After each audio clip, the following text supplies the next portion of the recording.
welcome to Assembly Update. I'm Ted Flint. Joining us today, Assemblyman Scott Gray, who serves the 116th Assembly District, the counties St. Lawrence and Jefferson. Assemblyman Gray, good to see you. Nice to see you, as always, Ted. Thank you for having me. You bet. Right smack dab in the middle of the summer. There's a lot to talk about. We'll get right to it. Let's begin the discussion talking about things that are not associated with the legislature, not directly anyway. The Army ROTC program at Clarkson University. It's a great opportunity for college students who maybe want to pursue a career in the military. Yeah, absolutely. So obviously, the North Country is home to the 10th Mountain Division, Fort Drum military installation, which houses the 10th Mountain Division of the Army, as well as other branches of the armed services that are stationed there. So we have a very rich history of armed services in the North Country, and the ROTC program. Obviously, we know that is a great recruitment tool. So my father, for instance, was an ROTC graduate from Cornell. And, so individuals in that program will graduate from college and then commission into, they have the opportunity to commission into active duty for 4 years minimum if they want to, or they can go into National Guard or the reserves for 8 years if they want to. So these programs not only help individuals with a college education, but it also really builds our military armed forces. Certainly has a rich history. Yes. Doesn't it? So your father went to ROTC, went through the program. My father was an ROTC, commissioned as an officer in the Army out of Cornell, and served active duty for quite a while. Yeah, very nice. Let's talk about the state of nuclear power in the North Country. The governor recently came out in support of nuclear power as an alternative energy source. I mean, it's reliable, it's safe, and certainly it's needed. Absolutely. So, obviously we know what, the legislation that was passed back in 2019, which was the CLCPA, which is driving a lot of the electrification of New York to a more emission-free demand, if you will, as well as trying to match up the generation so it's emission-free also. So those two things coupled together are really what's driving this whole energy sector. On top of that, you have significant amount of demand that's being created with large tech companies right now. All the data centers that are coming up. I hear AI is being developed that is going to create a large demand. Manufacturing, advanced manufacturing like Micron or Global Foundries, that is all creating more demand on the system. So I think it's by 2030, you will see the demand on the energy grid to double what it is today. So we have that. We have, the climate issues that we're trying to address. And so there's a desire to reduce, natural gas or fossil fuel generation. But the only alternative heretofore being proposed are renewables, such as wind and solar. They are not reliable. They are not dispatchable power that some of this large manufacturing needs.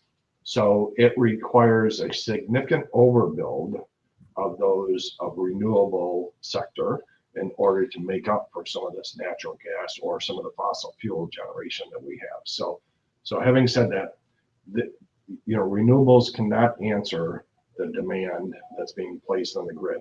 So the natural suggestion or natural way to turn or to meet that demand with emission-free generation is nuclear.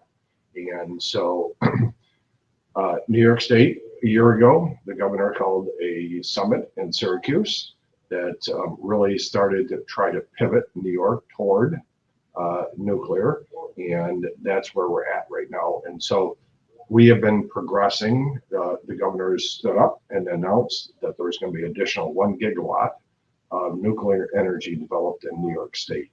So NYSERDA has been looking for willing hosts. Let me back up. The governor directed NYPA to stand up that 1 gigawatt of nuclear power.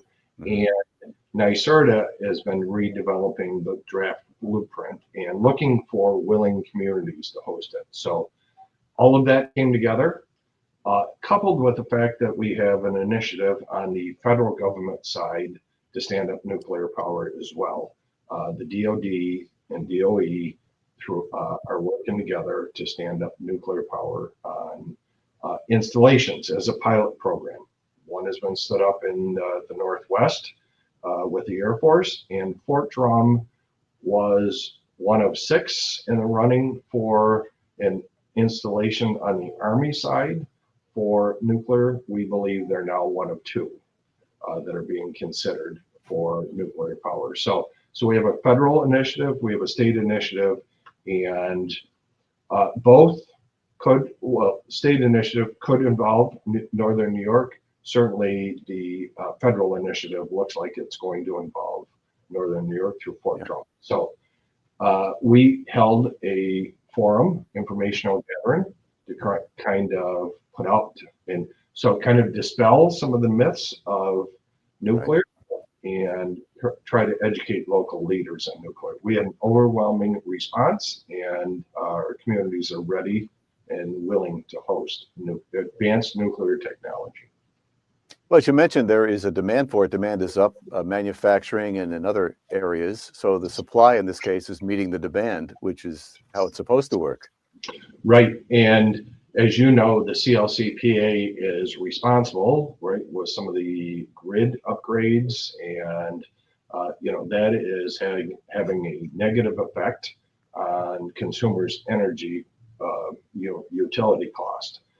So consumers all across New York State are complaining about their increases that they're seeing in the energy cost, for the utilities. So what nuclear is going to do is going to increase the supply.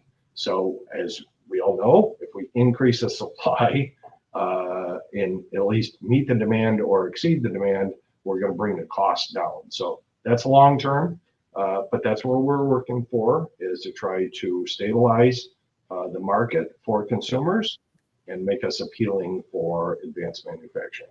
It certainly sounds promising. Let's talk about another issue. We have a couple of minutes here. The Horns Ferry International Crossing. It's an international crossing near the St. Lawrence River. Talk about that and how important that is. Yeah, so I'm fortunate enough that I represent Eastern Lake Ontario, plus I represent the entire border along the St. Lawrence River in northern New York.